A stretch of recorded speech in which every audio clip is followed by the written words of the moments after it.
couples, having meaningful conversation around um, our personal power, our journey to sourcing ourselves, to digging in deep and living from a place from the most powerful part of us.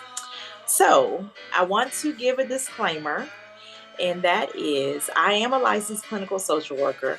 However, this conversation and the information herein is not meant to give you therapeutic advice or take the place of your own relationship with a licensed mental health provider. All right. So just want to let you know we are having meaningful conversation. We're sharing and all of that. But if you need some help, don't hesitate to send a message and reach out or follow up with your mental health provider. I also want to mention that 988 is the national hotline for mental health support, crisis hotline. If you are having issues or concerns with suicidality, want to make sure that you have the opportunity to get some support. So 988 anytime of the day or night, 365 days of the year. All right. So now, with that being said, welcome, Denean. Thank you. Welcome. Good afternoon. It is such a pleasure to be here, and I feel honored that you invite me to speak with your community. Well, I am so excited to have you on here. It is Mental Health Awareness Month. But before we get to know you better, we're going to start with the first segment, and that is there is a tea for that. I want to know, are you a tea drinker? I am a tea drinker, and I have my tea with me. Ooh, and look at that cup. Oh my Yeah. gosh. Tell me So, about this cup. yes, so this is Buddha, and this cup was a gift from my classmates in my yoga class. So one of my joy jobs is teaching yoga. And Wow. last year I did an additional, I have a 200-hour certification, and I did a certification with Oh, anatomy wow. and some Okay. things around trauma-informed care. Mm. And this was a gift. And I love it because on the inside it says, what you think you become, what you feel you attract, and what you imagine you create in Buddha. And so I connect my tea time to kind of my relaxation time. I'm usually drinking at night if I'm working, when I want to Yeah. relax. And Yeah. so I love this cup for that. And then I have a favorite tea too. You want to hear about my tea? Yes. So first, I want to say congratulations on man, that is an astounding accomplishment um with your certification and all of that. And I love the cup. I love the message. Yes. What is in the cup? What kind of tea are you drinking? Yes, I am. I That. make these little packets, and Oh, it is oh, I love ginger that. honey crystals and a Yeah. cinnamon stick. So I can Yes. carry it around, take it anywhere. Add a little Hmm. honey to it. It's Yeah. great. And so I like it because it's easy to use. I just add a little bit of honey. I like my tea a little sweeter than most. Yeah. But Yeah. it also can be combined with other teas. So if I'm using tea for a Hmm. medicinal purpose or an additional calming purpose, Yes. or to, you know, uh, get more nutrients in, you can add it to that tea very Hmm. easily. Um, Yeah. and Yeah. use it. Also, if you have a cold in the winter, so I live in Chicago, so if you have a little cold, you can put some brandy in it too, and it can be a hot. Okay. A hot toddy kind of situation That's going right. on. It's perfect. It's perfect Yeah. alone or with additions. So Okay. that's Nice. my fave. What are you So, drinking? so you know what? I have not, I don't think I've shared the crystals on there on here, Hmm. but ginger is an afternoon tea favorite. It's in my top two. So peppermint and ginger are my top two. And Hmm. I love those crystals. And she is absolutely right. You can purchase those. I've got them on Amazon. There's a store here called World Market. I've gotten them from, or I think I've seen them in Whole Foods as well. They have them in Um, Whole Foods, GNCs, yeah, and I so get you, them from a Chinese food restaurant that's around the corner I have from. seen. Yeah, Hmm. so there are lots of places. And what I like is I don't think I've found anything that's closest to the actual fresh ginger that has the potency of the Right. ginger as those crystals. Those packets of crystals are amazing if you don't have time to be cutting up and Ginger. steeping fresh ginger. It's Hmm. going to give you exactly what you need. So, okay, I have a Tulsi ashwagandha tea Tell me that I'm more. yes, that I'm drinking today. So I revisit Tulsi a lot on my afternoon tea because especially for Mental Health Awareness Month, Tulsi is an otherwise known as holy basil, is a tea that directly helps our body to deal with stress. So that Hmm. chemical, that stress hormone called cortisol, it Hmm. actually directly helps us to lower Cortisol. and decrease cortisol in our Hmm. bodies. And of course, ashwagandha is a herbal remedy that's sort of becoming popular now that is very calming and supportive Hmm. to our nervous system as well. So I got a double cup of calm Uh-huh. I today. love it. I love it. I think I have some Yeah. ashwagandha downstairs. Yes. There is a Yes. local place called the Hajj, and I've just purchased this probably 2 weeks ago, and I haven't tried it Mhm. yet. So, Yeah. for the impact of being for calmness. So, thank you for the Yes. reminder. Yeah. And And what's really cool about ashwagandha hmm. is that you can drink it in a tea. There's, Hmm. excuse me, tinctures if you Hmm. just want drops. So you can get ashwagandha in lots of different ways, and it has so many different um, adaptogenic types of value. Um, it can even help with like sleep and hormone and all Yeah, kinds of things. So yeah, yeah, yeah. yeah. So if you're prone to anxiety, ashwagandha is going to be really helpful for you in a natural way. Now, if you're taking some other kind of medicine, I'm not a doctor. You might want to see what the Sure, doctor says about sure. interactions and stuff like that. But that's what I have. So I there love is a it. tea for calm and lowering our cortisol. Cortisol and Then anxiety. yes, yes, for definitely for sure. Love it. So next, Yeah, I'm gonna take I'm gonna sip. Yeah, let's take a sip. So and I didn't add anything. Sometimes I add a non-dairy creamer or honey, but I'm not having anything, and it tastes just fine. There's a it. light, aromatic, earthy flavor that's not bitter. It's pretty neutral on the palate, so you can drink it without a sweetener all by itself. It has a nice mellow flavor. For that. Okay, so um, tell us. So, okay, let me tell you. So, the reason why I'm sitting down with Denean is because of the work that she does. And this is Mental Health Awareness Month.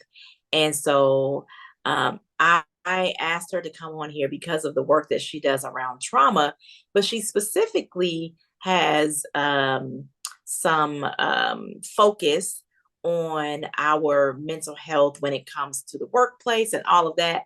But I'll let you tell us about yourself and what you do, and we'll have some discussion from there. Okay, thank you. Certainly my honor. So, first, Yeah. I just like to introduce myself. I'm just a regular, I call myself a city Southern girl who lives in Chicago, who loves her Okay. It's community, Southern. family, and God. Not necessarily in that order because God goes first. But I've committed my recent career, and I say over the last 18 years, to workforce development type of issues. Really passionate about the workplace on both sides with relation to employees as well as employers. I believe there's Mm-hmm. dignity in work that surpasses the paycheck. And that has everything to do with how people fit into their roles, how they feel like they belong, how they feel like they can Mm-hmm. thrive, and how they're contributing to an Yeah. organization. So for that to happen, all kinds of steps need to happen regarding organizational culture. So for the last 18 years, I've worked in various aspects of that. Um, now, I'm working on workplace wellness. And Yeah. what that means is, as we think about people thriving at work, let's talk about mental health. It's a very Yeah. important discussion, and I'm happy Hmm. to see it's being destigmatized. I came to this fruition because in my work with workforce development, I placed over 1,000 young adults in internships in corporate America. And my Wow. role was to talk to their managers and their executives about making that relationship successful. Many of those young people have integrated into full-time roles and are thriving. So That's amazing. workplaces, that's Wow. why I love it, because you help people meet their potential. Hmm. But from that, I've had many discussions about mental health indirectly, to help managers understand their interns and how to work and adapt their interns into the workplace. Well, with the pandemic, mental health became more prevalent. And I started Hmm. to run an organization called the Yeah. Chicago Resiliency Network. And the intention of the Resiliency Network is to be think about mental health in the workplace. We know that people spend the majority of their time at work. Hmm. And so, why not make that a place where people can learn and thrive?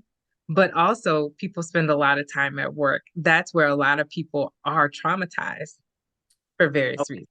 Yeah. So, when we Yeah. think about culture, we think about managers. How can we retrain them and upskill them to be more trauma informed and healing? Hmm.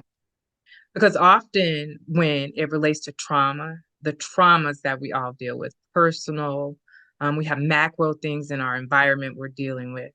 Hmm. People ordinarily put that on the individual, but we know your resilience and you recovering from that just doesn't depend on you. It depends on the environment that you are in. So when you Wow. think about it, you have that beautiful plant behind you. Hmm. If your Yeah. plant wasn't growing, Hmm. you wouldn't blame the plant. You changed the environment that it was in. Oh my gosh. I would think about all the aspects, the water, the lights, the air, like The all of dirt, the, all of yeah, the those dirt, things. So all the the all of that. environment that it's in, you wouldn't blame the plant. Yeah. But in Yeah. the workplace, a lot of organizations blame the individual, but they're not Ooh, thinking that about is the so environment. good. So, okay. Wow. So first of all, I want you all to know that Denean and I are partners in accountability through some goal setting work that we're involved in. But this is my first time really getting to hear sort of an in depth, like understanding of her work, and not only the work in workforce development, but the connection into um, mental health well-being in the workplace. And so it brings up I have two sides that I want to make sure that we deal with before we Okay. end, because we're both busy and we're not going to be here on here long. But Hmm. the first thing that I want to go back to is what you said about that there really should be the ability for all of us to have dignity in the workplace, right? That's right. So I wonder what your thoughts are around what a person who may be listening or watching uh, could do or should do. Where should they start if they don't feel that they have dignity in the workplace? That's the Mm. first question that I Okay. want to sort of talk about. Like what would be a great way for a person to get support if they are not feeling it? Because I know that there's probably a lot of people who don't feel it. Just like you said, many of us experience some sort of unfavorable experience, a traumatic experience, if you will, Yeah. at work. At work, Yeah. I know. I've worked a place where I experienced microaggressions, um, um, you know, in many different ways. And it took me a while. As a matter of fact, probably more so when I transitioned from that place to really figure out a way to address it. Yeah. So, Yeah. yeah. Yeah. I have so much to add there. But where I'll Okay. start is for all of us, and you know this, we're connecting to our why. So figure out your Yeah. why for Ooh, work that's so good. and That's really so good. understand that. Spend some time Yeah. reflecting. We're so busy, Hmm. sometimes we don't get a chance to actually think about what Yeah. makes us happy, what our purpose is, and then align Hmm. that to the workplace, your job. Now, sometimes we're working in roles, it may not align to our true general purpose, but you can always learn something or develop a skill where you are. Yeah. Okay. If it's not in your role, then the second step is how you are creating a relationship with your manager. Now, Mm, this is okay. complicated because Hmm. we know that it's the manager's role to be a leader, to build a team, but this is where we have to take on some self agency ourselves and take ownership of how we are managing up. Yeah. Yeah. So, Yeah. how are you creating a connection with your manager? Setting up meetings, have a list of things that you want to talk about, make these meetings consistent. Two, with your work, no matter what you're do it with pride.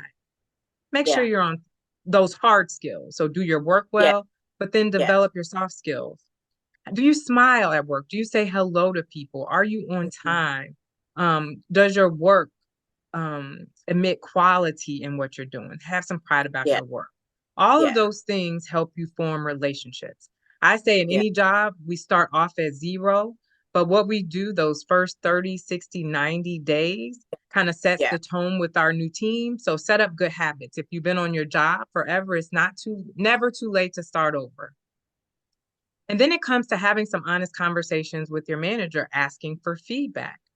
When it comes to the workplace, most of the time, people don't hear from their manager unless it's a criticism, something they did wrong. Yeah. But Yeah. changing that Absolutely. model where you're having more frequent conversations about your work, sharing both strengths and growth areas, is the kind of um, cadence that you want to establish, even if Mhm. it's not a norm at your workplace. Sometimes we have to help our managers. And with all of this work, sometimes, it doesn't work. And so when it's not working for you, we know now over the last 4 years, people are having more honest conversations about their work, Yeah. what they're doing, and really owning what they do. And that's fine because it's our time. Like I said, we spend most of our time at work and it should be doing things and in places that empower us. So that team, most people leave their jobs because of the manager, but sometimes people are leaving the organization too quickly. So how can you find another place in that organization that better fits you? Yes. Yeah. And you know Uh, what? I have to say, because I think there's probably somebody listening is like, that's easy for you to say, but is that really possible? And so I am a living witness I that am too. I have worked at and not just one company. I've worked at a couple of different companies where one role was not working for me. Mhm. And even when I thought my current um, manager or supervisor wasn't going to support me in moving into a different role, I took the risk and I went for it anyway. And to my surprise, I got the support. And I was able to move into different roles. The last, of course, right now I work for myself. I'm a founder and an entrepreneur. But the last agency that I work for, I held four different roles within that organization. And so don't be surprised that if you are dependable and reliable and you are showing up, that there can be support for you moving into something else that may allow you to grow, that may position you to learn a new skill or to just get in an area that you feel a little bit more connected to or whatever the case may be. For sure, for That's sure. right. It's much less expensive. Companies turnover. When you leave the Mhm. organization, that costs them a ton of money. So Yeah, keeping that knowledge inside the organization, even if it's in a different department, is usually in the best interest of that employer. Yeah. And I Hmm. think people need to know that. I think people need to understand that there's two sides. Like the company has their interest in what they are looking for, and Yeah. is and you have to know. I love how you pointed that out. Like know what you're up to and what you are looking to accomplish in your work, and understand how that can be an asset to the The company organization. that you're, yeah, to the And here, organization. Cantiese, I mean, I think we've kind of talked about this too. So us as women, and then us specifically as women of color and Black women, we often Mm-hmm. don't understand our value and our assets, and we don't Yes. kind of celebrate ourselves and say it. And that's something and I'm still learning to do to Yeah. promote myself because we think, Yeah. if you're promoting yourself, that's kind of standoffish, your ego. Mm-hmm. And Yeah. it's how we feel about ourselves. And sometimes those projections from others will happen from your workplace. So those macroaggressions, when you're advocating for yourself, then you're too aggressive and you may need to humble yourself. So finding that balance to really Yeah. own your assets and your value and understand it and communicate it, I think that's something where we can grow. We have value in organizations. I say Yeah. employers and employees, they both rise and fall together. And Yeah. nothing has become more evident, over our recent memory over the last 4 years as people were quitting their jobs, employers are figuring that out. Yeah. They have to value So their the employees in a different way. So as you can see, I'm very passionate about the workplace. yes. And so the other thing that you mentioned um is relationship.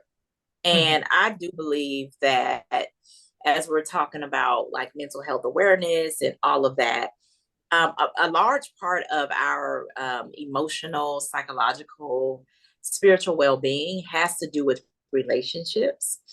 And I really like that you um, mentioned that, we can take ownership of the type of relationships that we have at work. And a lot of people may know this, but I think it's worth mentioning that a large part of what happens at work, promotions and opportunities, they come through relationships. And Yeah. so if you're not getting where you want to be, that's a really good place to look. How are my relationships at work?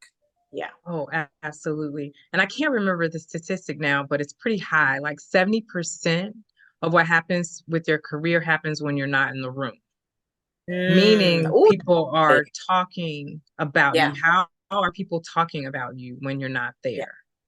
Hmm. So that's just something to know as you develop relationships. Oh, And that's I've really, had 7 official roles, and 6 of them have been from my network. yeah. I will tell you, I would say almost 100% of my work comes through relationship. That's right. Um, in how I present, how I show up, my past work, people experiencing me, and then telling someone else about the experience that they have. So That's I right. am very much so focused on the experience that people have when they encounter me. And like you said, even if you're not doing like the work you want to be doing, if you can focus on making sure that people have a favorable experience around the work that you currently are doing, it's the doorway to getting you to uh, or Absolutely. closer to the work that you want to be doing. So for the sake of time, I want to shift gears and I want to ask one other question. And it's actually a question that I really want to know, and I think it will be helpful Mhm. for a lot of people who may be listening in. And that is, there seems to be kind of a generation, and I'm bringing this up because I was on a training with Denean the other day, and she talked about this. So I want to delve into it further around the generational sort of gaps in terms of the way that we approach work and mental health. So I have encountered, just even in my business, uh, that there seems to be a modality where the younger generation puts their mental, emotional well being before their sort of work obligations, and would tend to want to negotiate um, rising to commitments that they may even be making professionally, um, in the scheme of what may be going on for them personally. Now, I just want to say, just as we preface this conversation, I am Generation X. And so I am definitely um, the person that will put my personal needs to the side or compartmentalize them to focus on the work. And so, can you talk to this? Yeah, this Yes. is something that is so interesting to me now. So I'm Generation X as well. And so I have some theories about how this has evolved. Yeah. And I'm not saying the way we do it is And right. first, let's say these are generalizations. So Yes, one because thing we not want to do everybody. is Yeah. to stop generalizations about people and look at people as Yeah. individuals because we all have Yes. our own unique experiences. So these are total generalizations, Mm-hmm. some of which we can make because the world is quickly changing through the generations. So if you think about, what the silent generation is before 1946 or 45, then we have Yeah. the For the boomers. boomers. Yeah. Then so boomers are 45 to 65, then it's Generation X. Everyone born up to 80 after that, then the millennials, then Generation Z. So if you think over this time, the world has changed from being industrial Mm-hmm. experiences like the Depression, wars, Yeah. then computers, then 9/11, Technology. all of that. Yeah. Okay. Yeah. So these generations have experienced different things as they've grown up, but also with parenting styles. Let's start with parenting styles. Ooh, So our okay. generation and before, because particularly, and I know you have a wide audience, um, but just in general, parenting styles for Generation X and before has been more compliance rather than compassion. Yes. Yes. Yes. You Yeah. do as you're told, you have a Yeah. list of things to These are the do. rules. This is what Hmm. you're supposed to do. Suck up Yeah. what's going on and Hmm. get to work and Yeah. manage it. For But formal education, not formal education not is the be an influencer on entrepreneurship. TikTok or Stay on your job. Our parents told us yes. find a Yes. job, find a career, stay Absolutely. in that role for a long Yes. time. These kind of Yes. strict things. Hmm. Well, for the young people, our children and their children now, we understand a little bit more about our emotional health, even though we didn't grow up with it or practice it. But when it Right. came to our children, we softened on in general, on Yeah. the Yeah. Yeah. Yeah. compliance type of nature. But this happens in school too. School Mhm. education has Yeah. changed Yeah. Yeah. culture Yeah. over Oh God. time for this as well.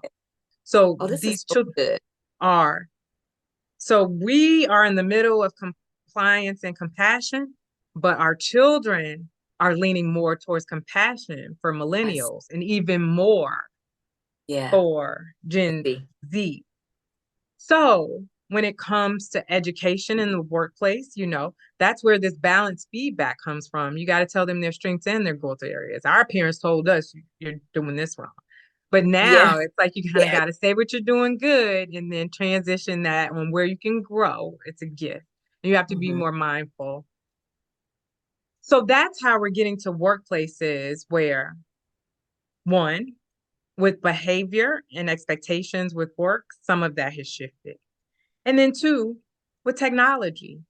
Our young people have had technology and have been able to learn how you Yeah. can make alternative streams of income in different Yeah. ways. And Hmm. so that one career isn't necessarily what they want to do already. You know, you hear a lot of young people. I shared that I've worked with a lot of young people, placing them into roles. A lot of them wanted to start off as entrepreneurs. And that's fine and it can work. And it's even easier Yeah. now to start off as an entrepreneur Yeah. because of social media and things like that. But in general, you would want to work before you start an entrepreneur. I think young people aren't don't need to maybe take all the steps we thought we needed to take. And so their Hmm. approach to work is manifesting in that way. I see. It's a job. They can love their career and they can even love it as a career, but they don't necessarily think that they um, have to stay in that one place, especially if they feel that it's an environment that doesn't let them be their authentic self in the way Ooh. that they want to express Oh my God. And themselves. we totally We uh change ourselves compartmentalize and yes, code and our switch and expectations, all you of know that. And all they're not so willing to do they're all of like, those I want things. to be able to hmm ah, And that's I so think good. their experience may, well, I guess that depends too. But yeah, because the world is flatter because of technology, I feel they have access to other people around the world. So that's expanding their diversity lens in I ways see. that we weren't able to do it. So Yeah. again, they're learning from these people. They're seeing what authentic selves look like in different places, and they Yeah. don't necessarily want to compromise. And another quick thing is too, the millennials. So Generation X is us, the millennials. Now the millennials are 35 to 40 something. So they're Yeah. becoming managers. So even things like natural hair in the workplace, braids in the workplace, Yeah. tattoos in the workplace, Yeah. piercing Yeah. have totally shifted in the last 15 years because millennials are becoming the leaders. Yeah. I That's see. shifting the way that we think about it, Gen X is, and absolutely the baby boomers. You see baby boomers with tattoos now. Yeah. So Wow. that's why I love the Yeah. intergenerationality Yeah. aspect of weaving in. We can learn from each other, you know, in general.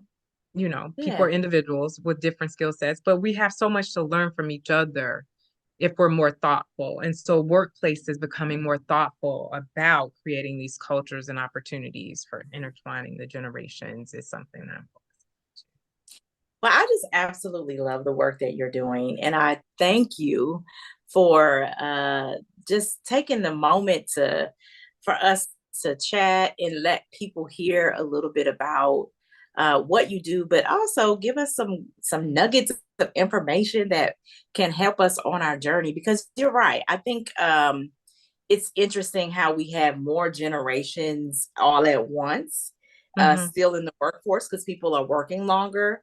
That's right. So Re-entering the it's workplace after retirement. yeah. So I think it is a space where we can learn from each other, and I think the theme of today is really understanding relationships, like how you Yeah. relate to yourself, how you relate to your boss. Who is your boss? Is your boss a millennial? Is your boss a boomer? And who are you working for? And are you able to be your authentic self in the That workplace? applies And to the workplace, right? that So applies to let's the not take that too broad with being your authentic self, right? Because we yeah, have to be mindful. But right. that authentic self part of you that that works in that operation, that culture, let's say. Yes. Yeah, that is appropriate for Mm-hmm. the Mm-hmm. workspace. Absolutely. All right, well, guess what? We have come down We to have, the close. And I just have one final segment, and that's the daily dose of power. And that's yeah. where you get the final word, and then I say Yeah. farewell, everybody. So if there was And a we didn't golden really nugget, talk about this. Yeah, I'm really excited. So my daily dose was to really encourage everyone to seek out some sort of mental health first aid training. So we didn't go ooh, really deep into mental health, but I think these yeah, are skills that we can learn. It'll help us with regulating ourselves and the amount of stress and sores that yes, we have and connecting to our emotional, spiritual, because of the heart science and the brain science. But yes, push was to encourage everyone to seek out some sort of mental health first aid training. And I actually have a list that I can share with you of organizations across the country that provide free training. Oh, I would love that. So that Okay. helps for the individual and also as we Yeah. co-regulate. So we talked about Yeah. relationships, how we can better relate to people, understand people, because we are all going through something.